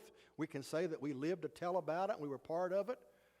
We can put you in touch with the right people with the Wesley Covenant Association, and you can make that happen. Okay. We can make that happen. And the second question I had has to do with, you mentioned pastors and training pastors. I know of a person, as I've talked with them, my microphone's going out, that's possibly wanting to be in ministry, and I'm kind of not going to push them at this point with our seminaries that are available here in North Carolina, which are abysmal.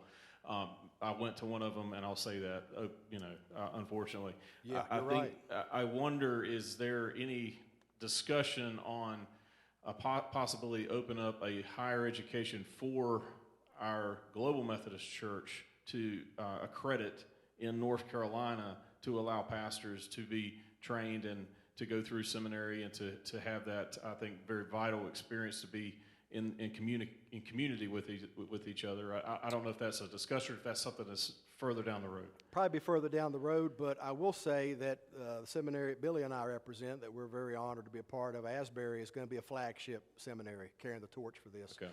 And since seminaries now are so universally accessible, online degrees and non-traditional programs, that really anywhere in your own living room, you're now in a seminary classroom, and with all of the Zoom connections that you have, it's almost like you're actually on site.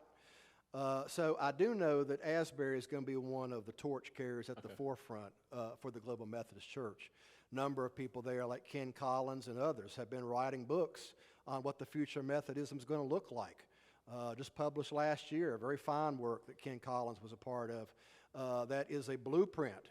And Tim Tennant, the present seminary at Asbury, is at the forefront of being one of the representatives and one of the most enthusiastic voices of the Global Methodist Church. All of the United Methodist seminaries are going to remain UMC, all of them, without exception. And with that said, I don't think you can trust the one of them. You can't trust the one of them. But I do know a few of the colleges and universities will disaffiliate. I know that Wesley College and Rocky Mount's going to be on their way out, and there will be a handful of others. But I think others are going to look at whatever buyout it's tied to, and they're going to say, well, we can just ride it out. It's just too expensive, and they'll make a decision I think they'll later regret. Money decisions are not the kind of thing when you're standing before the giants and going back and saying that we saw the promised land, but the giants are too big. Those decisions never end well, and they're never the kind of decisions that put you in the place of blessing. But all the United Methodist seminaries are staying put. And speaking of them, I'm glad you brought it up because Bethesda in Colorado just made the news that back in the spring, they declared that atheism was a live option for their curriculum.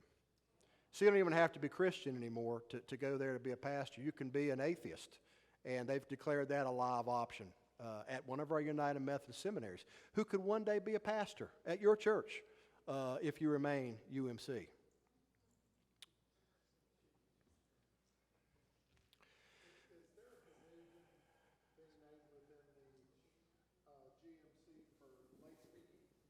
There will be, yes, sir, yes, sir.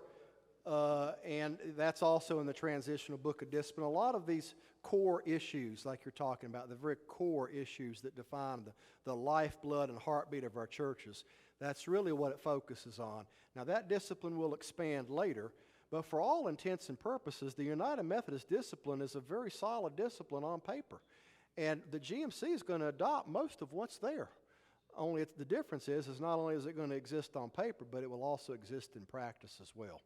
But there are some unique revisions that they're making in terms of reforming church structure and stuff to eliminate the red tape and the bureaucracy. But all of that stuff is outlined very clearly in the transitional book of discipline.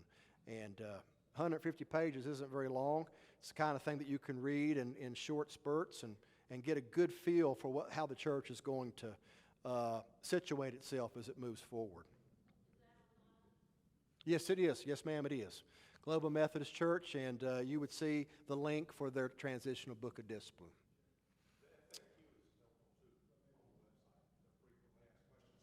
Yes, yes, yes. And we were also talking before about the 6-part series that Good News Magazine recently did with Rob Renfro. Go on the Good News YouTube channel. They've got a 6-part series that addresses a lot of these questions and addresses them with thoroughness and clarity that I think you will appreciate. Steve, I want you to speak just real briefly because I think this is an important element about the time consideration. Because even if our churches vote to disaffiliate, it has to be approved by an annual conference, which is what the special annual conference is in November for those churches that have had their vote. But you really don't have until December of 2023 to do that because our annual conference is in June of next year. Yeah. So I just wondered if you might want to... That's so true. That's so true. You will. I'm told that this was information that was raised by a question by the WCA, and we were told there will be 2 other special annual conferences appointed, one next summer and one next fall. And those will be your only opportunities because in December 31st, 2023, the 2553 discipline stipulation, the discipline expires, so it exists no more. And then you would have to stake your hopes on whatever General Conference might pass in 2024. And for all intents and purposes, as Rob Renfro makes clear in the Good News videos, is that it seems the protocol is dead. It really does seem that way. There could be something else that takes its place between now and then. The Africans, those in the Philippines, others around the world, they're going to just see how things play out. They have nothing to lose. But I tell people, we've got a good deal on the table now. If you wait until 2024, then you could very well be looking at something much more expensive than what we've got on the table right now. It's a very good deal, and comparatively speaking, it's one of the best in the nation. Now, I know that 4.5 years of apportionments is not cheap, but I do think that with all of the resources that are now coming out, and we'll see, I think we'll see more. I think we'll see more grants, we'll see more loans, we'll see more churches like Pastor Franklin's stepping up, wanting to see this movement take place. They're wanting to see it happen. We're going to see more of this, and the spark's going to turn into a flame. I can assure you of that. It's going to turn into a flame. But time is of the essence. And while they are communicating that you have until maybe next June or next fall, my advice to you is to try to be as urgent as you can. If you don't have any other options, you might have to just settle on next June or next fall. But if you can make November the 19th, do everything in your power as a church. People in this room will get saddled up beside you and be a partner with you to see that it happens. Because I think with Bishop Fairley at the helm, our chances are much more favorable than whoever might come in and not share his warm-heartedness, because he's clearly been an advocate for our cause. Do we have any other questions? I appreciate your patience.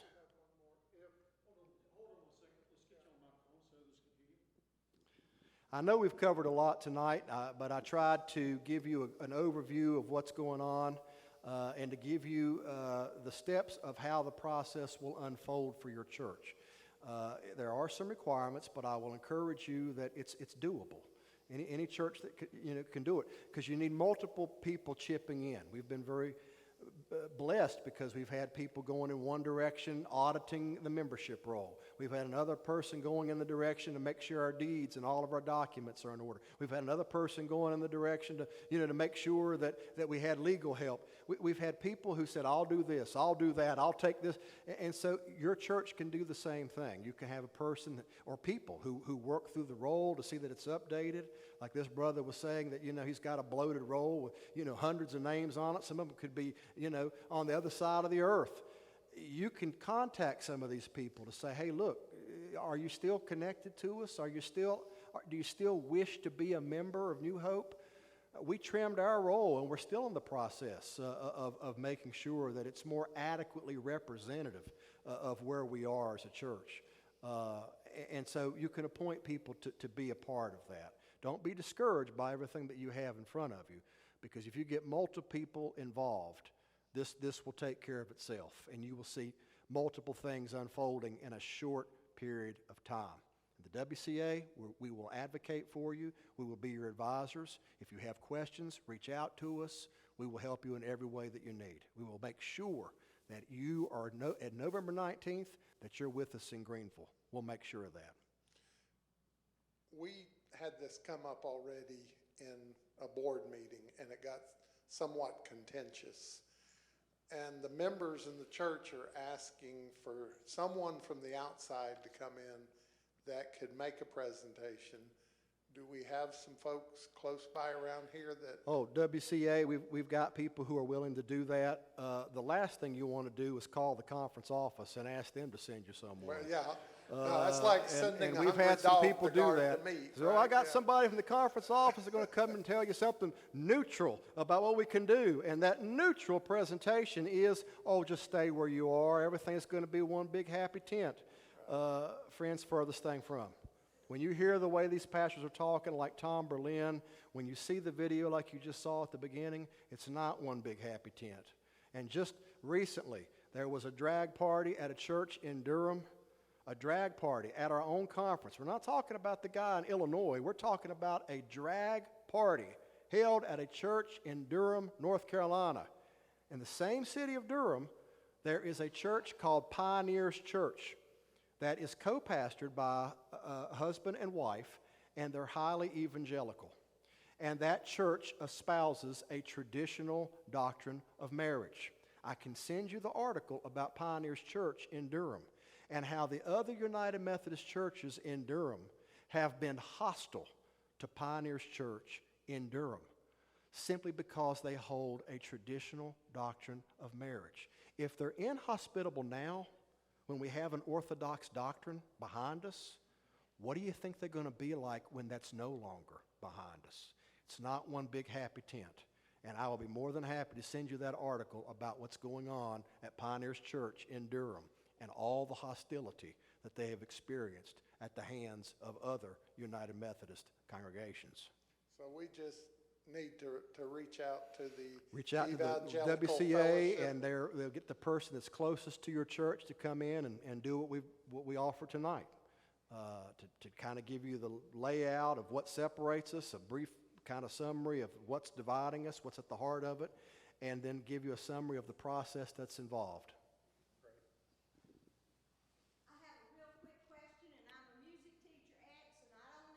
It doesn't sound like you do. Yes, ma'am. We need to hear you on the microphone so that the recording will hear you, others can hear it later. And I won't shout, I'll whisper. The 150 churches, are they in the conference that have withdrawn? Yes, ma'am. They're in, Okay. they're in this conference. How many does that leave that have not said? Well, you know, it's funny you asked that, and I'm glad you did, because leading up to this, we've contacted and reached out the WCA has reached out to every church and every pastor. And it's amazing how often we hear responses like those 10 scouts that went back to Moses. We hear the same kind of tune. Well, we're Orthodox. We really are. But what they're asking us to do and the expense that it's requiring, I believe we're going to stay put. I believe we're going to stay put. And there are some churches out there whose pastors have just become a stone wall. Yep. And so the church would be ready to leave. They would be poised and ready to leave, but their pastor has directly prohibited them from hearing any information. Or they've brought in a conference person who served Kool-Aid for them to drink. And so the problem turns out to be is that they don't know what's going on. They don't know about that video, and they don't know about these statistics, and they don't know about what's going on at Pioneers Church in Durham. And so they're convinced that they can stay, that everything will be okay. And so the number is something that would be astronomically higher if we had access to the churches that we could have access to. But the 150 who are poised and ready are churches that have heard presentations. They have said it's too costly to stay, not too costly to leave, and whatever you're asking us to do, we will do it. Just tell us what. And so of those 150, they're the people who've said, we are ready to accept whatever you're asking us to do. There are others out there who said, let us think about it, let us talk about it, but time's of the essence. And so the number right now is 150. And there's another number out there of maybes and mights and let us think about it. Will you follow me to discipleship? Yeah, but let me go home and say goodbye to my family first. You know, when you put your hand to the plow, time's of the essence and it's urgent. But we've had a lot of answers just like that. Oh, I got to take care of some stuff at home. Let me tie up some loose ends. Let us think about it. Let us debate it. Well, while you're doing that, the narrow window of opportunity is getting more narrow.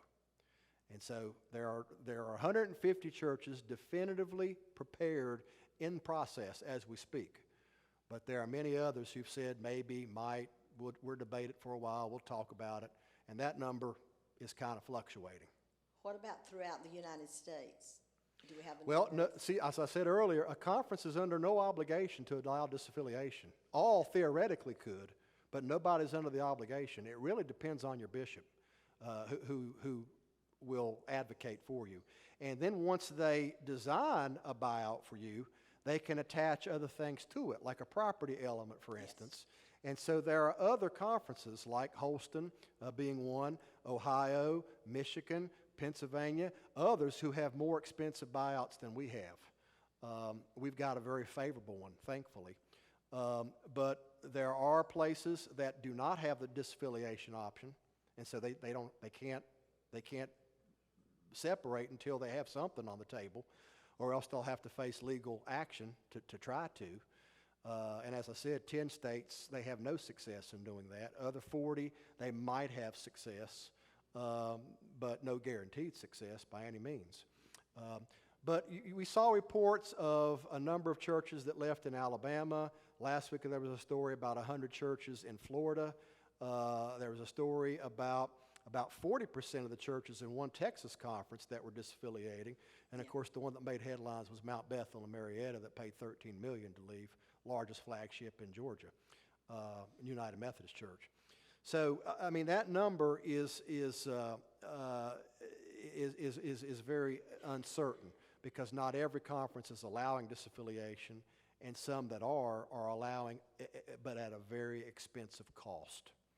And so, Okay. you know. One more maybe real fast. Jeff and I, same church, worked on the members. What is the rule on taking them off the list if they've not been there for 10 Well, there is a years, disciplinary measure. How do you It's in the decide that? discipline of I'd have to see it specifically what it says. Do you know what it says, Bill? Obviously, if someone dies, take their name off the list. Yeah. But if they're just gone with no forwarding address, you cannot arbitrarily just remove someone from the church. Right. If you know that they're going to another church? Nope.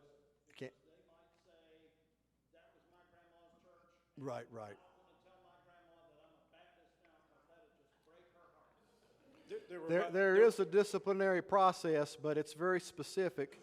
You're better off to contact people who are living and just have a short, concise conversation with them and say, what are your intentions and what are your desires? We're in need of, clarifying our active roll sheet. And we've had success with some people saying, well, you can go ahead and remove me. I'm such and such church now, or I've moved and I don't intend to come back to Goldsboro now, or what have you. But like Bill's saying, you can't arbitrarily remove people who don't desire to be removed. There were actually about 3 or 4 provisions in the discipline. One of them spoke to the fact that if one had not given you any updated information for a period of 8 years, 8 years, yeah. no 8 years. contact, no Yeah, 8 years. nothing, Yeah. then you had to presume they're MIA. Yeah. Another said that if they purposely withdrew from your church, then there was going to be an attempt at reconciliation between the pastor and staff with that individual. Yeah, And if then they it would refused, require. then they could be removed. And then it So would there's require several like provisions for clearing the roll. with those provisions, it requires like a council action, doesn't it? That's correct. Council action, yeah. It would require council action. But there were several provisions, and I urge everybody to kind of look at that because there are some remedies. Yes. Thank you for your patience. I told you the meeting is adjourned, and feel free to enjoy a restful evening.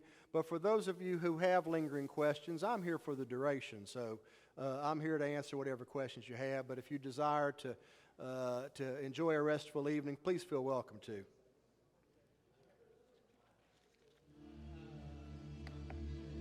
Imagine a Sure, brand we'd new be glad church. to. A Give it to church that based on gentleman right the over there cherished and behind the time-tested computer. He's going to send all that principles stuff of out. salvation in Christ and Christ alone. A vibrant 21st century Wesleyan expression of faith that is committed to what John Wesley called scriptural Christianity. Imagine a new church that brings the salvation of Christ to the world and brings the world to Jesus Christ.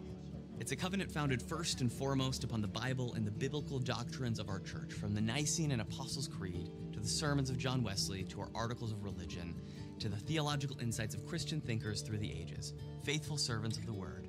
A church that embraces each of those expressions not merely as historical documents, but as the living guidelines and guardrails as to what it means to be a Wesleyan Christian, worshiping God in spirit and truth. It's a covenant based on mutual respect, not on a trust clause. When it comes to who owns a congregation's property, it trusts the local church to manage its own affairs. In the Global Methodist Church, every congregation controls its own property. It's a covenant led by pastors who willingly submit to a shared gospel that calls all to live holy and dedicated lives that are bound together not by a guaranteed appointment, but by a deep commitment to love and to serve others in the church, using all the spiritual gifts and abilities that God has given them, all the while doing all the good they can in every place they can and as long as they can, because while there's no guaranteed appointment, there's also no mandatory retirement. What's more, true to its name, in the Global Methodist Church, there are opportunities to serve. For women and men, young and old, those of every ethnicity and ability, from nations all around the world, as well as those who are currently ordained and those who are presently licensed local pastors, for whom the pathway of ordination will be streamlined. For all that matters is the passion and the effectiveness